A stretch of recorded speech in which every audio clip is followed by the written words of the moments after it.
Good day, grade 9 students. So we are on the quarter 4, week 6 of our lesson for mathematics 9.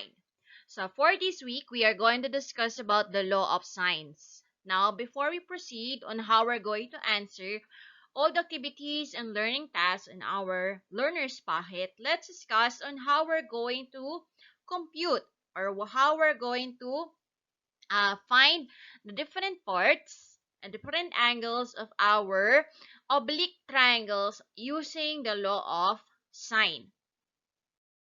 So let's start by presenting to you the law of sine or the formula that we are going to use all throughout this week. So the law of sine, as it was indicated on the learner's pocket, on how this law or how this formula was created. So we have here your A over sine A is equal to B over sine B is equal to C over sine C. Now, the small letters indicates the sides.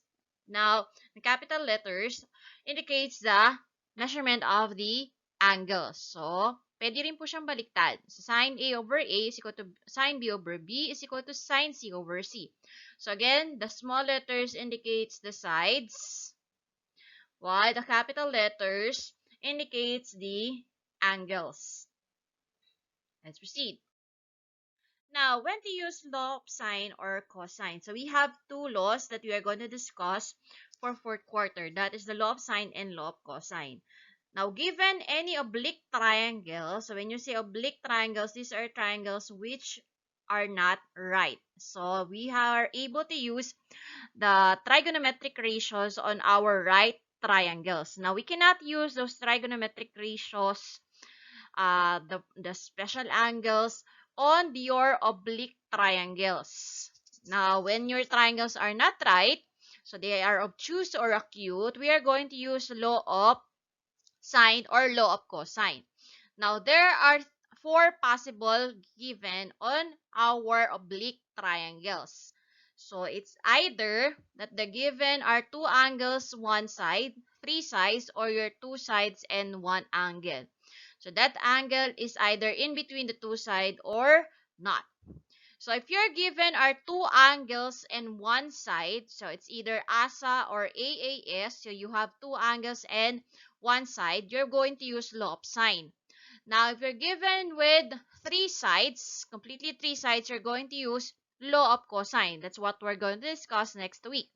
Now, if you're given are two sides and one angle, and that angle is not in between the sides. Now, for example, we have here, you're given, for example, let's say this is A, B, C.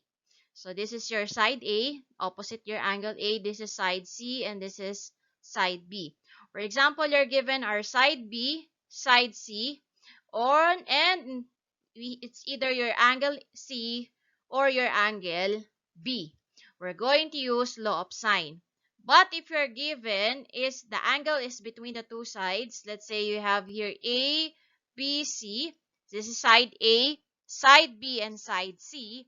So, for example, you're given our side B and side C and angle A. So, the angle between the two sides, we are going to use law of cosine. So, for you to better understand this one, we have an example.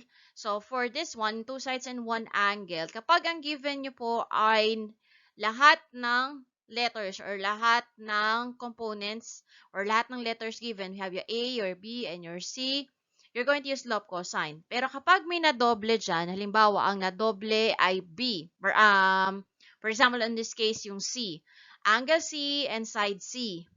So, we're going to use law of sine. Pero kung tigigisa sila, A, B, and C, we're going to use law of cosine. That is for your two sides and one angle. So, for example, so let's identify if we're going to use here law of sine or cosine. So, for the first example, you're given with two angles, 40 degrees and 60 degrees. So, we're going to use their law of sine. Okay.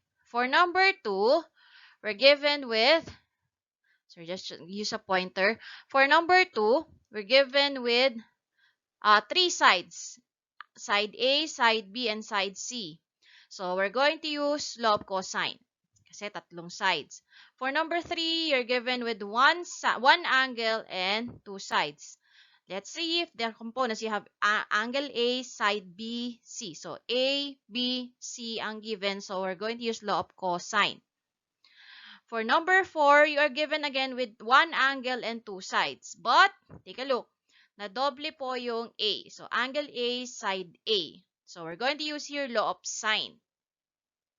For number 5, we're given with two angles again. So if you're given with two angles, that's automatically law of sine. For number 6, you have one angle and two sides. So, angle B, side A, side B. So, nadoble po si B. So, we're going to use law of sine. For number 7, you have three sides. Side B, side C, and side A. So, we're going to use law of cosine. We're given with three sides. For number 8, you have one angle and two sides. Angle A, side B, and side A. So, walang naulit na letter. So, that's the law of cosine. So, you have A, B, and C here. For number 9, meron tayong one angle again and two sides. So, angle B, side A, side C. So, wala ulit na letter. So, that's law of cosine. For number 10, you have two angles, 22 degrees and 118 degrees. So that's automatically law of sine. Now, let's use law of sine. Since you already know how or when we're going to use your law of sine. Okay, let's start if you're given are two angles and one side. So how are we going to compute this using law of sine? If you're given are two angles and one side. So, ang una nating mahahanap dyan automatically ay yung nawawalang angles. So, since the sum of the interior angles of your triangle is 180 degrees, so we just subtracted all your given angles, which is 50 and 30 from 180. So, 180 minus 50 minus 30, that is 100 degrees. So, yung ating angle B, or angle beta is 100 degrees. Now, how are we going to compute for the missing side? So, dito na natin ipapasok si law of sine. So, we have here A over sine A, B over sine B, C over sine C. So, we're just going to input all the given. How are we going to find which is A, B, and C? So, we're just integrated. For example, this is your angle A, angle B, and this is angle C. So, automatically, yung katapat po nila is their opposite side is their name. For example, this 10 is your side A. This B is your side B, yung katapat nung angle B. Yung katapat nung angle C is side C. Inputting our given, so your A is 10. Your angle A is 50. And then you have your angle side B, which is missing. Angle B is 100. And your side C is missing, and your angle C is 30 degrees. Now, it's just like our ratio and proportion. We can identify the ratio, which is complete, and compare it with the two missing parts. So, let's start with finding ang side B. So, ang kompleto dito is yung 10 over sine 50. So, we're going to have 10 over sine 50 is equal to your B over sine 100. The same thing, we are going to do the same thing with our C. So, pareho lang. So, 10 over sine 50 is equal to C over sine 30. Okay. So, by cross multiplication, we're going to have the value of B.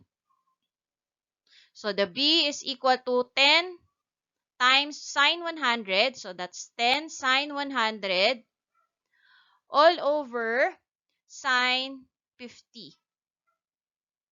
So, 10 times your sine 100 over sine 50. Now, using your scientific calculator, just input the following. Make sure you have your parentheses here before you have the division sign. Or equal nyo muna 10 times sine 100 equals, then divide sine 50. You're going to have 12.86. The same thing with this one. So, 10 times sine 30. You have 10 times your sine 30 all over sine 50. So you're going to use your scientific calculator and you're going to have an answer which is 6.53. 6.53. Okay. So that's how you're going to solve given your two angles and one side. Let's have the second example. So we have here again two angles and one side. Let's solve again for the missing angles. So we have here angle 70 and 50 degrees. So subtract it from the sum of the interior angles of a triangle, which is 180. So 180 minus 70 minus 50, that is 60 degrees. So that means our angle here is 60 degrees. So let's name this as angle A, B, and C. So this is side C, side A, and side B. No, name of the sides depends on their opposite angles. Then we're going to use our law of sine. And let's have the given. So we are given with A over your sine. Your angle A is 70. Then your side B over your sine 60 degrees. And then your side C, which is 10 over your sine 50 degrees. Now we can solve side A and side B. Let's start first with this one. So we have B over sine 60 is equal to 10 over sine 50. By cross multiplication, your B is equal to 10 times your sine 60 degrees all over sine 50 degrees. So again, using your scientific calculator, you're going to have 11.31 as your side B. Now, to solve now your side A. So we're going to use these two. So A over sine 70 is equal to 10 over sine 50. Cross multiply. We're going to have A is equal to 10 times your sine 70 all over your sine 50 degrees. Again, using your scientific calculator, you're going to have an answer which is 12.27. Okay. What we have a while ago are the two angles and one side. What if we have two sides and one angle? So when the given are two sides and an angle that is not the included angle, so the situation is ambiguous. So the dimensions may not form a triangle, or there may be one or two triangles with the given dimensions. So we first go through a series of tests to determine how many, if any, solutions exist. So the first thing that we have to do is to identify if the given angle, so we are given only with one angle, is acute or obtuse.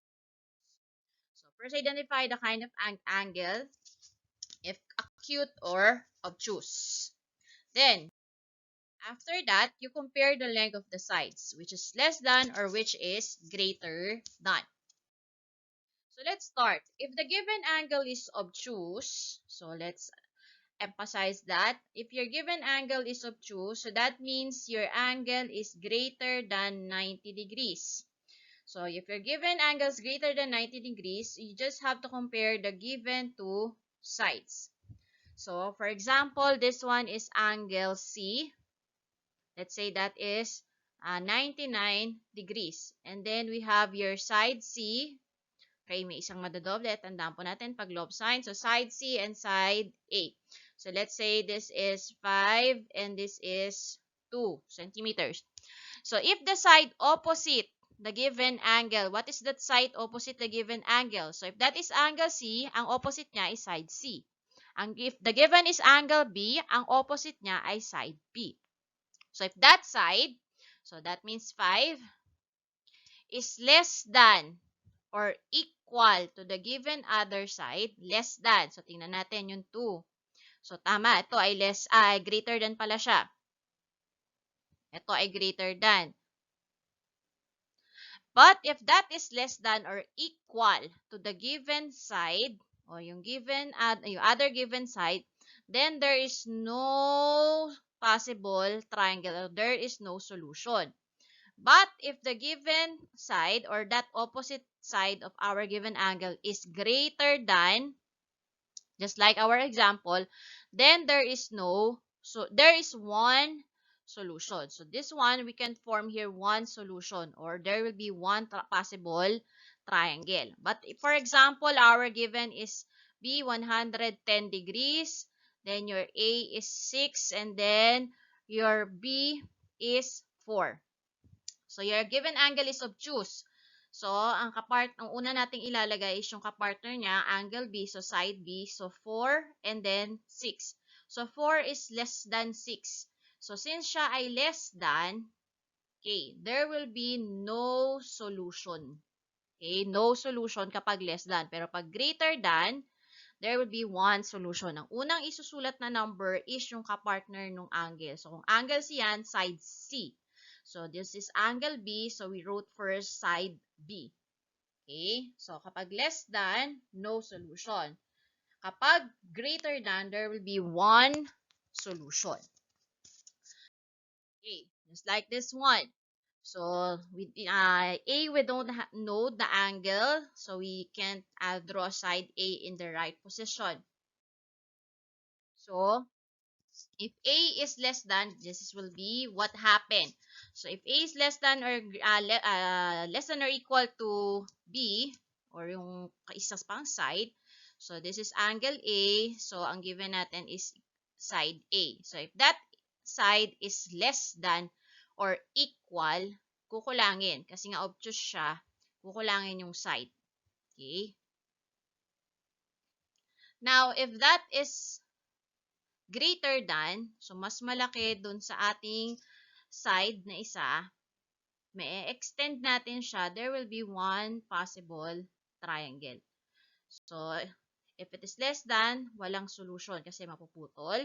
Kapag greater than, meron tayong possible na isang solution. Now, what if our given are two sides and one angle, and then that given angle is acute?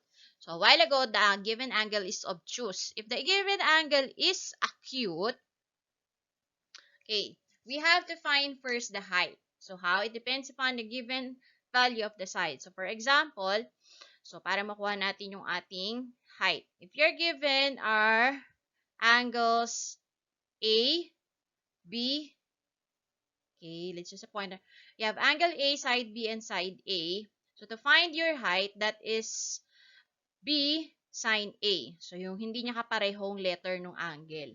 So, kung angle B, side C. So, para makuha yung height, that is C sine B. So, yung ipapartner is yung hindi niya kaparehong letter do sa angle. Now, this will be the possible answer. Let's say, for example, our given are, let's say, we're given with the first one. So, angle A, side B, and side A. So, for example, those are our given. So, if the given, or if the side opposite the given angle, and that is side A. The side opposite the given angle. Kasi angle A, opposite niya, side A. So, if that side is greater than the other one, so the other one is B, then there is one solution. No need to get the height if the opposite side is greater than the other side. But if that side is less than the other one, we have to get the height. So, for example, A is less than B. For example, nakuha natin yan. Then, it is also less than H. And if your A is also less than your B, sine A, so ito yun yung height, there is no possible solution. But, if the side opposite the angle, okay, less than ulit, pero greater than siya dun sa height o yung B sine A, there will be two solutions. Okay, paano po natin yung papakita?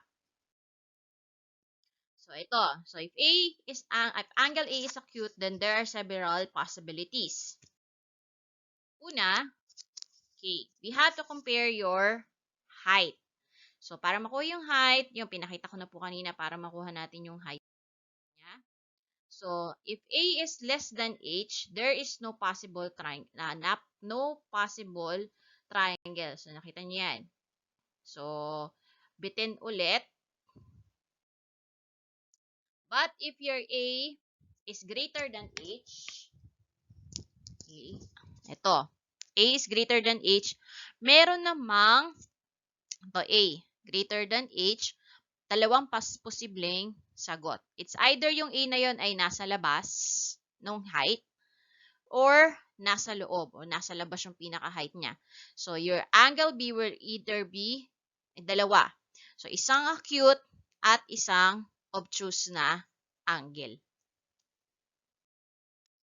But if your A is less than B and it is greater, yan, yung A niya, so one triangle with this dimension. Kung yung A ay greater than B. So, isa. Now, kapag ang A naman ay equal sa H, ito yun naman makukuha tayo ng right triangle. So, hindi naman natin tayo magdudwell doon. So, we're just going to dwell with the oblique. So, ito yung summary. So, if you're given angle, this is for your SSA ambiguous case. So, two sides, one angle. If the given angle is obtuse and the side opposite that is less than the other side, there will be no solution. If the side opposite that angle is greater than the other side, there will be one solution. Now, if that is acute and you're given A or the side opposite that is greater than or equal to the other one, there will be one solution. But if it is less than, we have two cases. Kukuhanin muna natin yung height. If that A is less than the height, so to get this height, let's be sine A, there will be no solution. But if that A is greater than given H, there will be two solutions. It's either one of the angle is acute and the other one will be obtuse. Two possible triangles. Okay? And if that A is equal to H, that is a right triangle. Okay. Let's try this one. So let's identify the given angle and let's identify the number of solutions. So let's start with the given angles. Okay? So we have here 98 degrees. So that is obtuse. So since it's obtuse, we're just going to compare the sides. Since it's angle B, we start with side B. So that is 18. So 18 and then 23. So 18 is less than 23. Okay, let's compare later on. So then the number 2, we have also an obtuse angle. And then since it's angle A, kuhanin natin yung side A, which is 21. And then the other one is 15.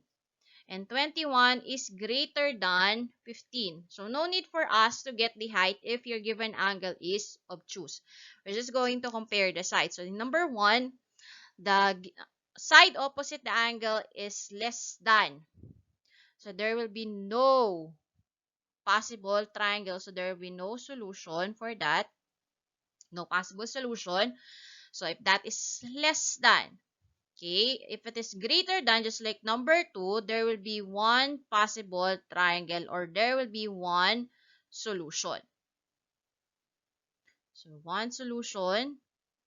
Now, let's proceed with 3, 4, and 5. So number 3, 4, and 5 are examples of acute because it's 56, 78, and 62. They are all less than 90. So they are acute triangles. Acute, acute. Then let's compare the sides. So it's angle C. So let's look for side C. That's 35 bago 28. So that 35 is greater than 28. We have angle A. So we use side A, which is 15 and then 18. Then for number 5, we have angle B. So we use side B. Side B, so that's 29. And then the other one is 31. So 15 is less than 18 and 29 is also less than 31. If they are acute and the given or the opposite side or the angle or the side opposite the given angle is greater than, automatic you're going to have one solution. No need to get the height.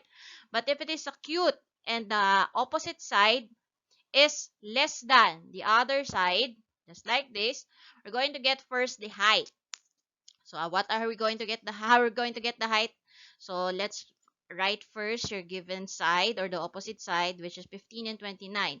Is it less than or equal to 18, then 31, then sine of your given angle, which is 78, and then sine 62. That's how you're going to compare. So it's 15. Okay, we're going to use your calculator. Get 18 times sine 78. 18 times sine 78 is 17.61. Then 31 times sine 62 is 27.37. So let's compare it with 29. So 15 is greater than, or less than 17.61. And then 29 is greater than 27.37. Now, if the answer here is less than, there will be no solution. But if the answer is greater than, there will be two possible solutions. So there will be two possible answers. So that's how we're going to identify the number of solutions if you're given with two sides and one angle. Okay, let's proceed with the computation. Now, here we're given with two sides and one angle. So our given angle is 120 degrees. Since our given angle is obtuse, we're just going to compare the sides. So our angle is 120. That's greater than 90 degrees. So it's obtuse. So since obtuse siya, i-compare lang natin yung side A and side B. So yung side A natin, which is opposite angle A, greater than ba siya o less than sa B? So, it's 22. Is it greater than 15? Yes. So, it's greater than B. So, there will be one possible solution here. So, how are we going to get? Here. So, we're going to have to compare. So, 22 over sine 120 is equal to 15 over its opposite angle, which is sine B.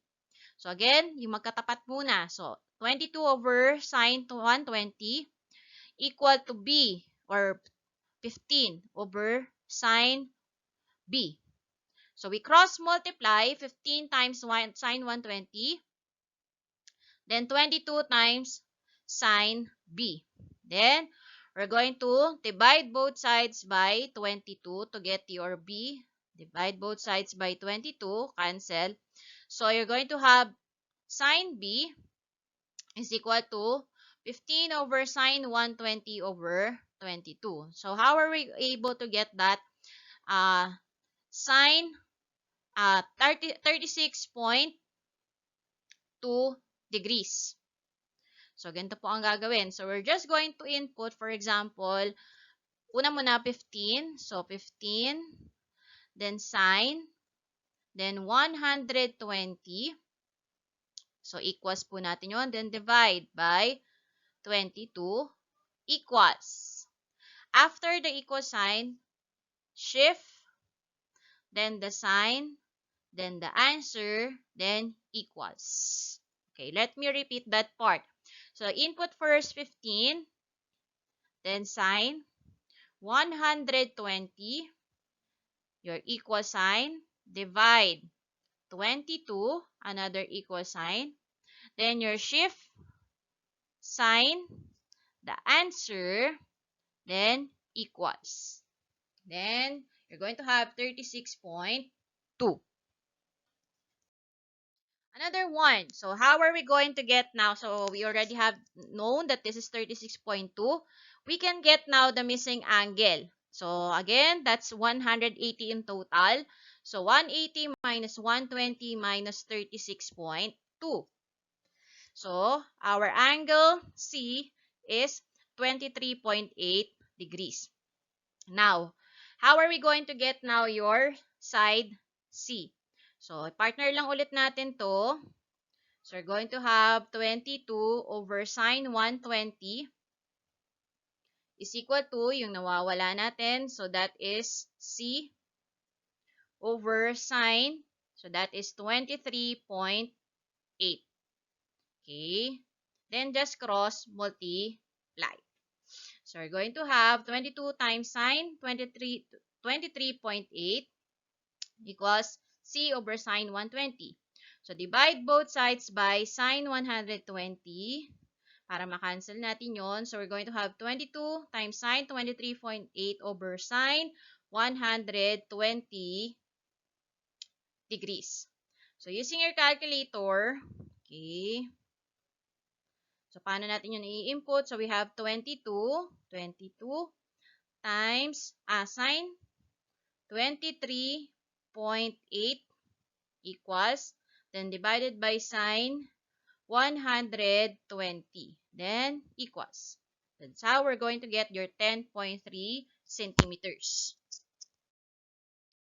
Now, let's have if the given are acute angles. So we are given with angle A, which is 40 degrees. So automatic that is, or obviously that is an acute angle. So we have here your side A and side B. So your A first, so that's 12, and then 15. If we are going to compare, 12 is less than 15. So let's identify the height. So 12, is it less than by 15? Sine 40 degrees. Okay. If you're going to get your sine 40 degrees, okay, you're going to have 9.6. And 12, is it less than or greater than? And let me erase first that inequality sign. Okay, your 12 is greater than 9.6. So since it's greater than, we're going to have two possible solutions here. Okay, so two possible solutions. Let's start first with the first one. Okay, so angle B is acute. So these are the solution you get when you use the law of sine. First, we compare your given. So ang unang given natin dyan is yung 12 over sine 40. Kasi sila yung magkatapat. So 12 over sine 40 is equal to another given which is 15 over sine B. So yun po yun. Then, we cross-multiply again. So, 15 times sine 40 is equal to 12 times sine B. So, to get your angle B, okay, let me show that one. So, we have 15 times sine 40 is equal to 12 times sine B. Then, we divide both sides by 12. So, to get angle B. Then, the shift or the inverse of that function to get the value of 53.5. So, I'll show you later. So, let me show. Okay. So, 15 again. Sine 40 equals sine. Divided by 12. Another equal sign. Then, shift sine answer. Okay. And then, you're going to have your 53.5 degrees. Now, to get your angle C, you already have two angles. So, that's 40 and 53.5. Subtract it from 180 degrees. So, get 86.5. And since you already have 86.5 as your angle C, you can now get your side C. So, using again your law of sine, that's C, the unknown over sine, the angle C is 86.5 equals our original given, which is 12 over sine 40. Then, cross-multiply 12 times 86.5. So, 12 times sine 86.5 equals, then divided by your sine 40 degrees. And you're going to have 18.6. So, that's for the first angle. So, the angle B here is acute.